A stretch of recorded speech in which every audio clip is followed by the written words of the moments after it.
Today on the podcast, I sat down with Jeff Lunglhofer, the Chief Information Security Officer of Coinbase. This was an informative chat that talked about the threat vectors facing cryptocurrency users and the steps that Coinbase is taking to make their platform safe and resilient. So without further ado, here's my conversation with Jeff Lunglhofer of Coinbase. Matt Walsh and Nick Carter are partners at Castle Island Ventures. All views expressed by them or the guests on this podcast are solely their opinions and do not reflect the opinions of Castle Island Ventures. Guests and hosts may maintain positions in the assets discussed in this podcast. You should not treat any opinion expressed by anyone on this podcast as a specific inducement to make a particular investment or follow a particular strategy, but only as an expression of their personal opinion. This podcast is for informational purposes only. Brought down by bad mortgage investments, Lehman, which has 25,000 employees, will be liquidated. The federal government loans American International Group, AIG, $85 billion. This is a different kind of market, and the Fed is asleep. The federal government is stepping in to stabilize Fannie Mae and Freddie Mac, the two mortgage giants that have been threatened by the housing crisis. The Bank of England has pumped £75 billion more into Britain's ailing economy with a new round of quantitative easing. You print a couple $1 trillion, and all of a sudden, people start to worry. So out of this worry, we have something called the Bitcoin. All right, Jeff, so welcome to On the Brink. I'm really excited to chat about Coinbase and information security today with you. Awesome. Looking forward to it. So Jeff, why don't we dive in first with just the path that led you to Coinbase? You come from a world that is very outside of crypto originally, but would love to hear your background and what led you to this position. Yeah, sure thing. I started my career, for all intents and purposes, working at a large multinational international consulting firm, worked with clients ranging from the US government to foreign governments to the military to commercial companies. So really gave me a lot of insight and broad technical understanding of cybersecurity early on and throughout most of my career. From there, I pivoted and went into financial services, and I joined one of the largest custodian and institutional banks in the world. You can research it and figure out which one. I just don't want to mention them here. But I was there for about 7 years, which gave me a ton of insights into the regulatory pressures, the cyber pressures that are faced by large financial institutions today. From a personal growth perspective, though, I've always been big on learning new things, breaking ground, understanding and learning new technologies. And I found that the almost 27 years that I spent between the large bank I was at and the consulting firm, that my rate of personal growth had slowed a bit in terms of technical understanding, new areas for cybersecurity to explore. And that led me to start looking at blockchain and crypto, which is truly, I think, and obviously I wouldn't be here at Coinbase if I didn't believe this. I really do think it's the future of finance. I think it's how we bank the unbanked across the world. It's how we break the traditional systems that are so skewed towards large institutional wealth holders, and we get more wealth and more control in the hands of individual consumers. So that's a mission that I know Brian is really supportive of, and I'm certainly on board with that as well. I'm very excited about it. Plus, the opportunity to learn a whole bunch of new technologies around Web3, blockchain that I just wasn't going to get in my previous roles. So here we are. I started shopping around. It took me a while to find and settle with Coinbase, but I'm so glad that it happened, and it's been a great experience for me so far.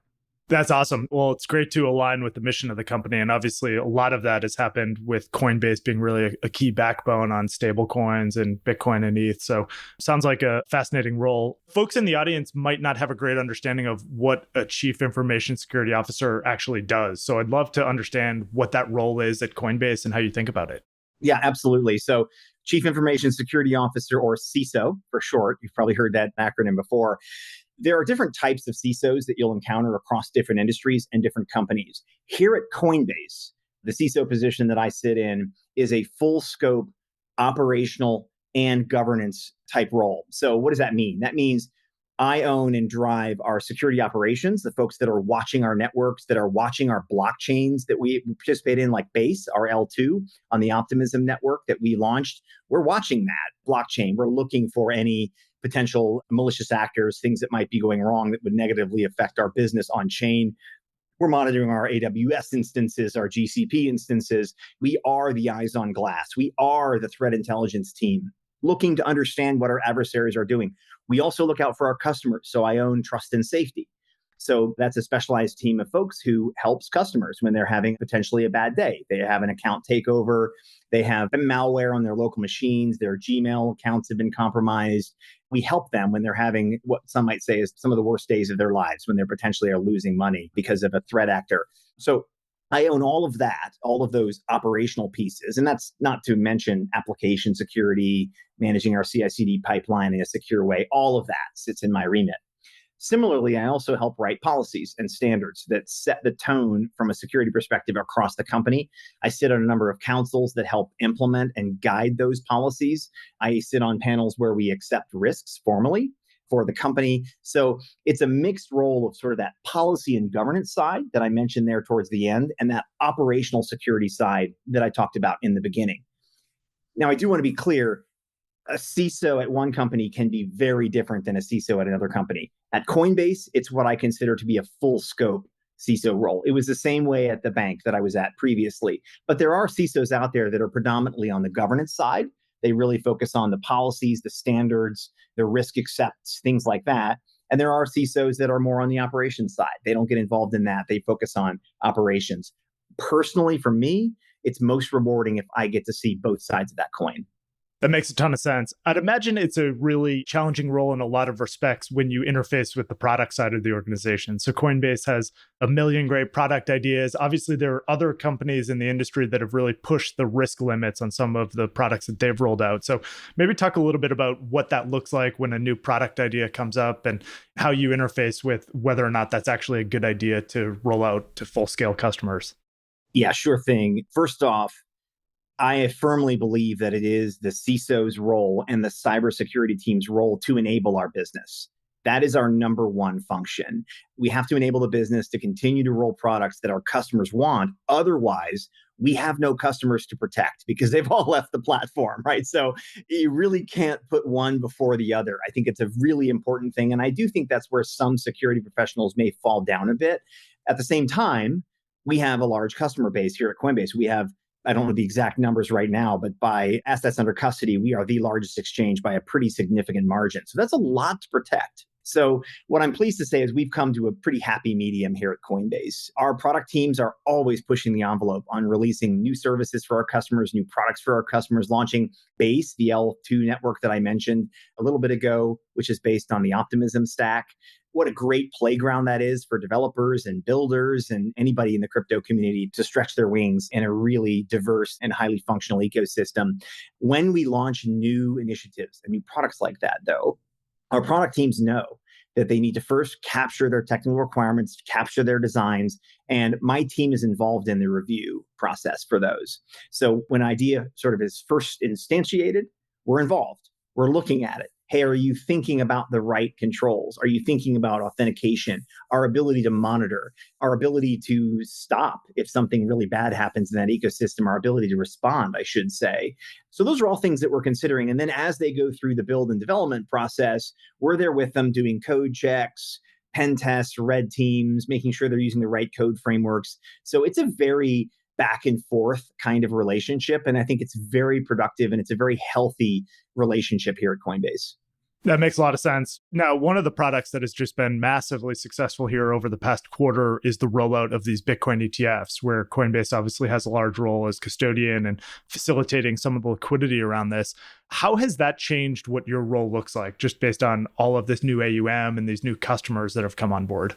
Yeah. So I don't think it's actually changed at all what my role looks like, but it has certainly changed the pressures that come along with the levels of AUC that we're dealing with now at Coinbase. Our AUC has always been high, but it's certainly gone up measurably since we've started to become what I would say is the custodian of choice for these ETFs.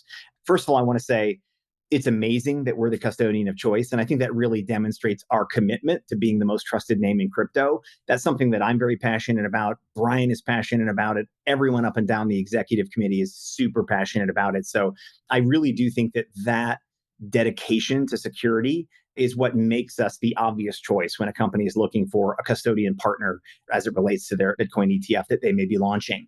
So I would say a couple of things that have affected our security program. One, obviously, nation state actors and other threat actors have always been very interested in Coinbase, and they're even more interested in us now. What does that mean? We are being extra diligent about who we hire, being obviously concerned about insider threat, people being planted within our environment that could potentially do the company harm. Every company, particularly those in the defense industrial base, or the DIB, as we call it in the inner circles, they've always been concerned about that. Financial services has become concerned about that in the last, I would say, 10 or 15 years. And that's certainly on our radar here at Coinbase. It doesn't make us unique, but it certainly is something that we're extra focused on now, given the levels of exposure around the ETFs. So that's one area. The second area is really understanding our adversaries and how they're attacking us, and understanding how we can implement sort of leapfrog controls within our environment. As an example, we've experienced a lot of social engineering type situations over the last several years where our help desk, our customers, social engineering is a great way to gain access to a company. We've seen it with, not to get too geeky with you in the cyberspace, but like Scattered Spider, Octopus, these cool names that these security companies come up with for groups that target companies like Okta, like telco providers, Coinbase, all kinds of companies in an attempt to gain a foothold. We saw a situation where we knew we were being targeted. We saw that targeting ratcheting up, and we made the decision to eliminate Duo Push as a two-factor authentication mechanism. So no longer does it just beep on my phone when when I try and log in and I say, okay, I actually have to have a physical token now to log into Coinbase. Slightly less convenient, but it's impossible to phish, almost impossible to phish that. So we're continuously evaluating the control ecosystem against the threats and trying to leapfrog what we expect to see from an attack vector perspective to keep our customers safe and, of course, to protect all the AUC that's on deposit here at Coinbase. Every time I speak with a cybersecurity person and they mention a vulnerability like the one you just mentioned with the Duo Push, I always get worried about the places where I use those products. So that's good to know.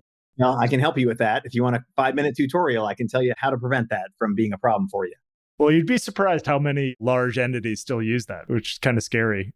Matt, one of the things I tell people is on the social engineering front, everyone can be social engineered. If you think you can't be, you don't know what you're talking about. You are the problem, because everyone can be social engineered in the right set of circumstances. And so as a CISO, as a security professional, I need to account for that.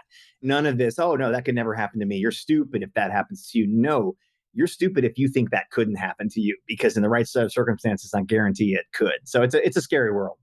Well, that's a great dovetail into where I want to go next, which is you guys are taking all of these precautions, but the user is ultimately a big attack vector here. And so just the things that people that use your platform are doing. And so how do you think about the biggest risks to just the everyday retail Coinbase user and the things that they should be thinking about in terms of protecting themselves?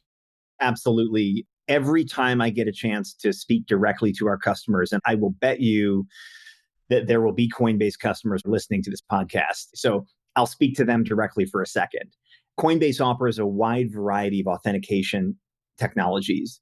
The vast majority of our users continue to use SMS-based multi-factor authentication. That's where it texts you a code. You put that text code into the website and you are granted access to your Coinbase account. That is certainly better than a username and a password, but it is also the weakest form of multi-factor authentication that's out there.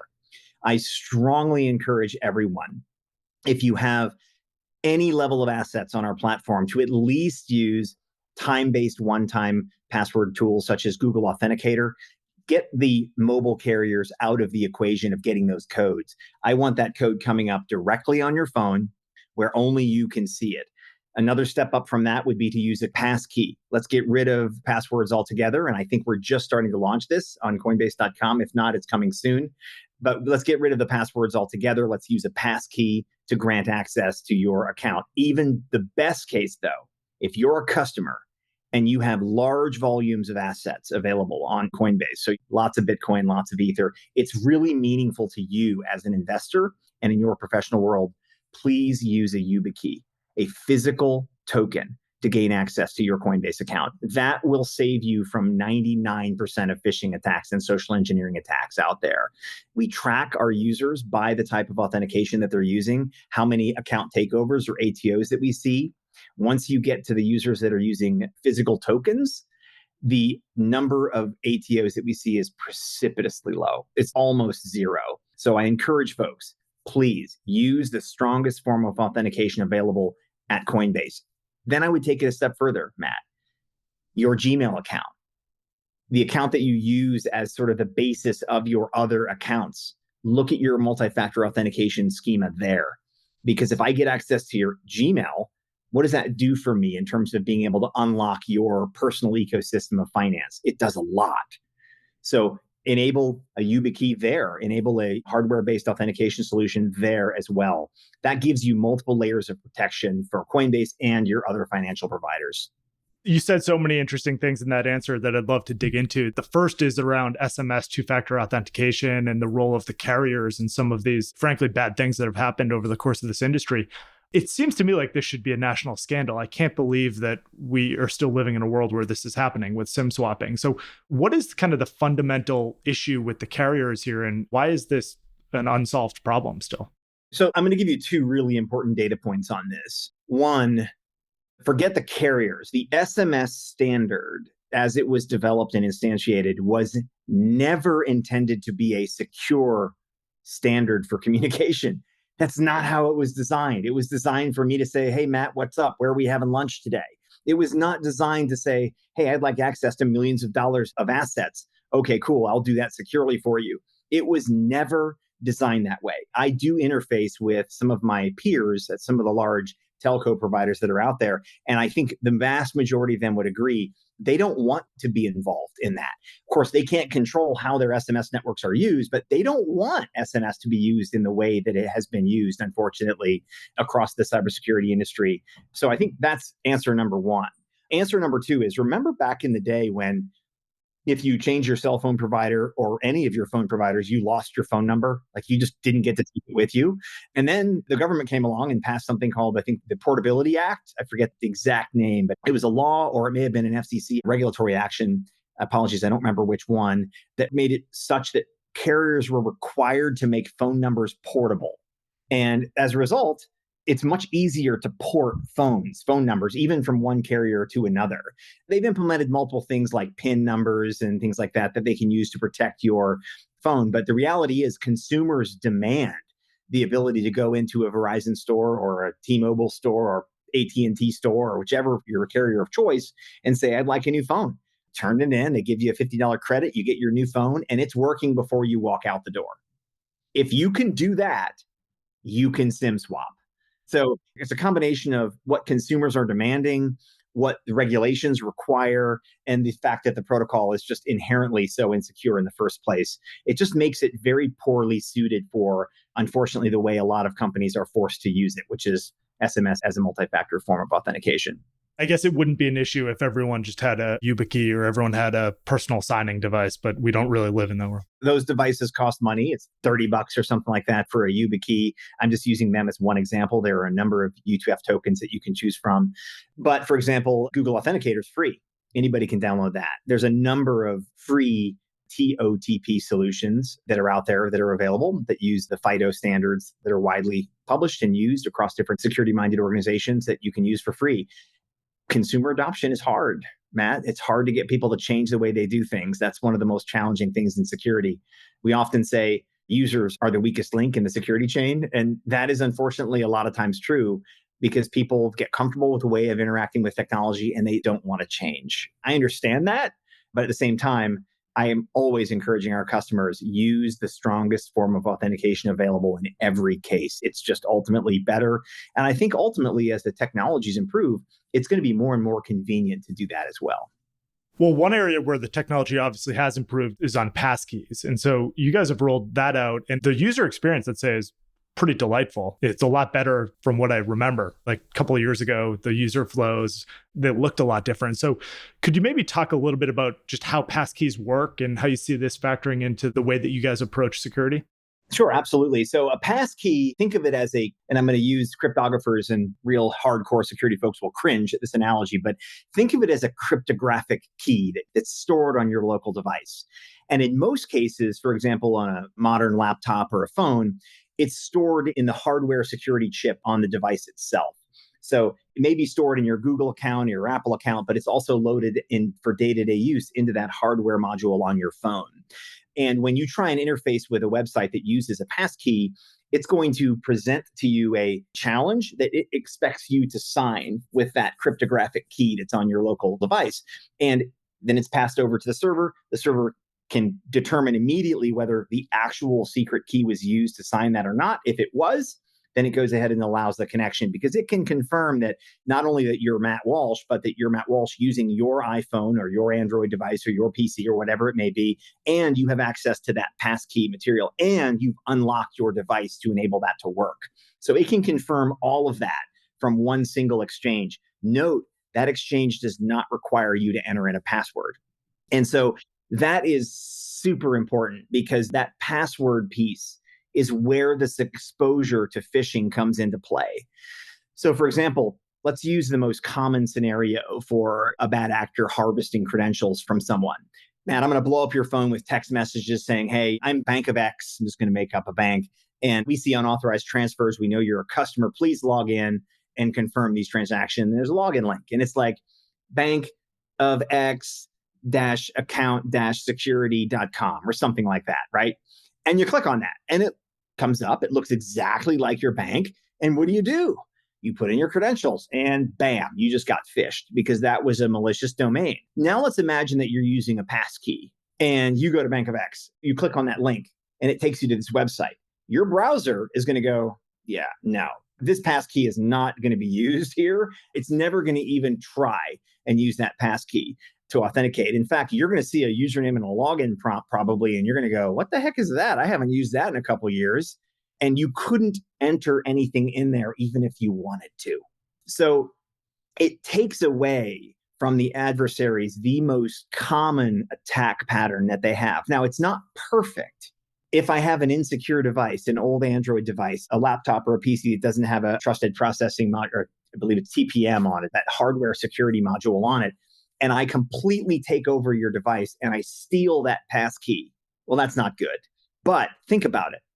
That increases the cost to an adversary. They now have to catch you on an insecure device, completely compromise your device, claw out your passkey in order to attempt to then use unauthorized activity on your accounts. That is so much harder than just sending you a couple text messages and sending up a simple little website. So what we're doing with these types of technologies is we're making it easier on the customer and making it harder on the adversaries. And that's our objective whenever we roll out any security control. So I've heard the objections, oh, it's not perfect. You can still steal the passkey in certain circumstances. I'm like, well, sure you can. It's not perfect, but it's so much better than what we're doing right now that by God, everybody ought to be doing it, in my opinion. And I'm sure in 10 years and 5 years, there'll be even better solutions. But this is definitely a step in the right direction, and I'm really excited about it. And I would just say that it's actually a better user experience too. So it feels like a more seamless way to access Coinbase. It's a way better user experience. 100% agree with you on that. Yeah. So you guys probably get a lot of inbound from customers that are saying things like, I think I just clicked on a malicious link. What do? I want to make sure that nothing happens. How do you generally think about diagnosing the situation when someone actually has gone through that process and clicked on a link and maybe put in their bank account details to some nefarious website? Yeah. So I'll answer in general first, and then I'll answer for Coinbase specifically, because I can't speak to the controls of imaginary bank. I was just using it as an example. I can speak to Coinbase controls and what you would want to do here. So in general, if you believe that you've put your username, and probably your email address is your username, and your password into a fraudulent website, there's two things you need to do right away. First is they were probably impersonating Bank of X or some financial institution. You need to immediately log in to that account and change that password, scrub your transactions, make sure everything is okay. That's the first thing that you need to do. Immediately take that action. The second thing that you need to do is you need to think hard about that password. Have you used it anywhere else? Because unfortunately, people do use the same password or some very small iteration of the same password over and over and over again. That is very dangerous because once your credentials are exposed, they are put into these, what we call combo lists on the dark web, which is here's a person's name, here's their physical address, here's their email address, here's their phone number, here's the passwords they use. They literally will add that into that repository, and they'll use that to grind against every financial institution, every online service that's out there. They're just going to start guessing that credential pair. And if they find a hit, they're going to exploit that to the maximum extent possible. So that's the second thing you need to do as a user. Think through, where have you used that credential before? And anywhere that you've used that credential, you need to change it immediately. So for Coinbase specifically, obviously you're going to do all those things as well. But for Coinbase specifically, we have a number of services that you can find through our online help platforms that will allow you to rapidly secure and lock your account. Once your account is secured, means it's completely shut down. We will lock any outbound transfers, will prevent anybody from logging in. The only thing I would say is sometimes those features are actually part of the phishing campaign. In other words, I will say, oh my gosh, Matt, you've been compromised. Someone's in your Coinbase account. Here's the links to secure your account. Don't click on those links, Matt. Don't click on those links, right? Go to Coinbase.com independently in your browser or pull up Coinbase's app and do all of your activities that way. There you can lock your account and things like that. You can do all those, take all those actions from there. But I would say that is a concern. Any control or option that we put out there like that can often become part of the phishing campaign. So we have those tools. Just make sure you're using the real tools, not something that someone else has set up to look like the real tools. That makes a ton of sense. One of the things that you talked about was just the insider threat. And obviously, this has been in the news quite a bit over the past few weeks with the high-profile incident at Google. So I'm curious just how you think about this from a modeling the architecture of the organization. Do you almost have to assume that there's an infiltration and then just build your scaffolding accordingly to make sure that it's not exposed to just one actor? Yeah, unfortunately, I do think that any company that's truly security minded, you just have to assume that there may be either a malicious intentional insider or frankly, someone may become an accidental insider. They may be operating under duress. They may be do something that they shouldn't do and without really thinking about it because they're being social engineered or who knows what. So I think that we have to work under the assumption that every company could have an insider at any point.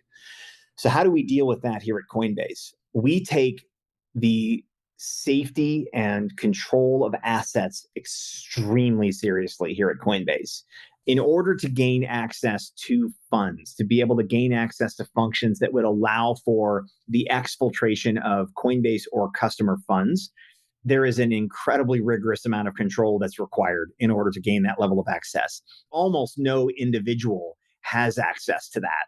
You need to get your manager to approve, sometimes multiple layers of management to approve to get access to those functions within the company. So those are some of the most protected services that we have internal to the company. And we establish an environment where no one has sort of standing access to those types of functions. Now, those functions would only allow you to operate on customer accounts and various things. Sometimes you do have to go in and make changes to customer accounts, right? But the impact of that is somewhat limited to a subset of customers, right? So we could see losses if we had a bad actor there, but they would be limited. We would be limited to a handful of customer accounts before we would catch that and shut it off.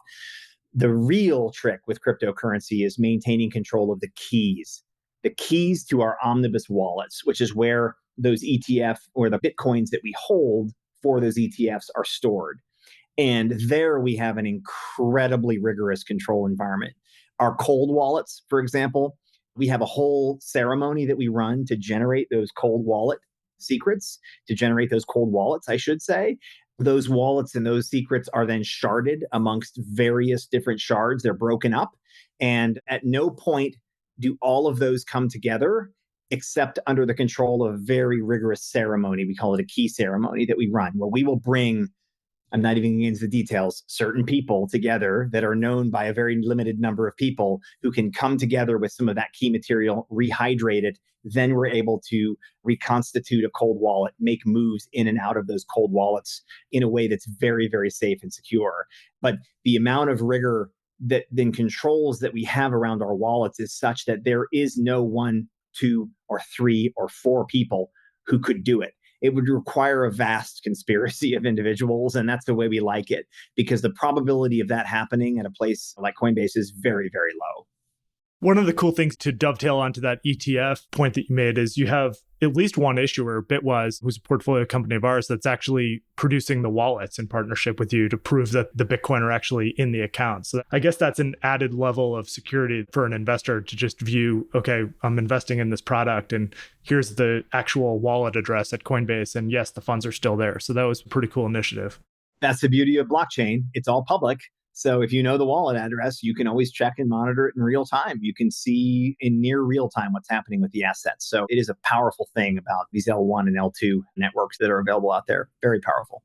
One of the other really interesting things about this industry is just the amount of open source developers and just people in the ecosystem that are finding some of these issues. And I know you guys have a bug bounty program. So maybe talk a little bit about how you see the role of just pulling others into this infrastructure of identifying threats. Yeah, so you touched on two topics there, open source and bug bounty. We're big fans of open source. We support the open source community here at Coinbase. We have sponsored and launched several open source programs. So clearly something that we're invested in. I think when you can get the best and brightest developers from across the world to work on a software product, ultimately you get better and more secure results. I firmly believe that as the CISO, and I think that the company's leadership is also very on board with that perspective. When it comes to bug bounty programs, another thing I'm a huge fan of. So we partner with a company called HackerOne. And what that lets us do is have a small army, as I call it, of white hat hackers who sign up, are members of this platform, who are continuously assessing our entire ecosystem of services and products. So every minute of every day, I'll bet you there is some HackerOne researcher out there poking away at our infrastructure, looking at new product launches, looking at account recovery flows, looking at all the things that could generate risk for a company like Coinbase. They know it, we know what they are, and they really do hone in and focus on those things. And I'm happy to say that we have a great relationship with our HackerOne community. We regularly give shout outs to our lead reporters, and we regularly make payments as appropriate, depending on the severity, when one of them does find a security bug. We want our white hats to find those before any adversary would, report them in an ethical way, and we're happy to reward them for doing so. So I see it as a real win-win. It brings the broader community in to the security program that we run here. It allows them to work on our behalf, and it allows us to reward them for that great work that they do. It's got to be especially relevant this year where you probably have something like 50 to 100 net new L1s and L2s launching. And I'm sure you guys are looking at all of them and trying to figure out how do we interface with these, whether on the wallet or in the custody setup. Is just having more sets of eyes on some of these open source platforms is probably very helpful. Yeah, that's right. You can't have too many eyes on a new product launch. You just can't. So let's think about this for a minute. A lot of people think about white hat hackers. They think about, they're going to try and break into your servers, your websites, things like that. What about smart contracts? Now we got a whole new layer of code that needs to be reviewed and needs to be looked at. So we're encouraging our community, our HackerOne community, to get smart on smart contracts, because I believe firmly that as the Web3 on-chain world continues to grow, more and more capabilities, more and more services are going to be offered on-chain. More and more people are going to be on-chain, and those on-chain activities are going to be governed by smart contracts published on these blockchains. We need eyes on those. So if we have any HackerOne folks listening, bone up on smart contracts, start looking at those, because that's the next frontier for us. And I think about that a lot through the venture capital lens. Is we'll probably just see some very consequential companies emerge, really looking at some of these open source platforms and really deeply understanding them from a security perspective. It seems like a space where we need more talent, not less. Agreed. So Jeff, this has been great. I think you've done a great job breaking down some of the things that users should be aware of, certainly customers should be aware of. What can we expect to see from Coinbase over the next couple of months here from your perspective? Well, you should expect to see our platforms continue to be the most trusted platforms that are out there for new traders, for existing traders, for institutions to come and invest.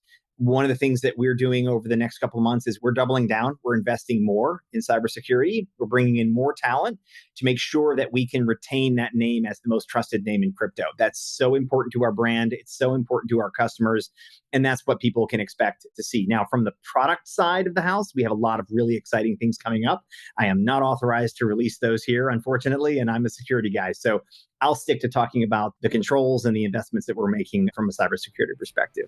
Totally understood. Well, Jeff, this has been great. Thanks for talking about some of these critical issues, and hopefully everyone takes some of your advice here on how to ensure that they're interacting with not only Coinbase, but with public blockchains in a really safe way. So thanks again for coming on the podcast. Awesome. Thanks for having me. Thanks for listening to another episode of On the Brink with Castle Island. To find out more about Castle Island, visit castleisland.vc. To listen to all of our podcast episodes, please go to onthebrink-podcast.com or just click on the tab in our website. Thanks for listening.